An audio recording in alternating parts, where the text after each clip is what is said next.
अक्सर लोग पूछते हैं कि हम शैतान के तमाम हथकंडों से कैसे बच सकते हैं।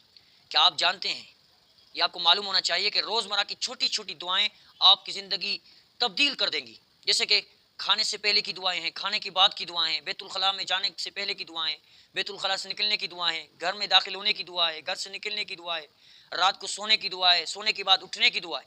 हर लम्हे की दुआ आपको शैतान से बचाती है और अल्लाह की रहमत याद दिलाती है और अल्लाह की रहमत की तरफ लाती है। आप अपना रोज़मर्रा और रोज़मर्रा की दुआएँ याद करें। ये सिर्फ़ अल्फ़ाज़ नहीं है, ये दुआएँ सिर्फ़ अल्फ़ाज़ नहीं है, ये मोमिन की ढाल है। आप आज से ये तमाम दुआएँ, छोटी-छोटी दुआएँ, मसनून दुआ की किताब आपको मिलेगी, वहाँ से याद करें। अगर आप वहाँ से याद नहीं कर सकते, इंशाअल्लाह ताला हमारे इस चैनल से आपको रोज़मर्रा की दुआएँ हर रोज़ आपको इंशाअल्लाह मिलेंगी। अल्लाह करीम से दुआ है रब्बुल आलमीन हमें हर वक़्त ये दुआएँ पढ़ने की और याद करने की तौफ़ीक नसीब फ़रमाए। आज से याद करना शुरू करें और अल्लाह की रहमत देखें अपनी नज़रों से और शैतान की दूरी आप महसूस करें।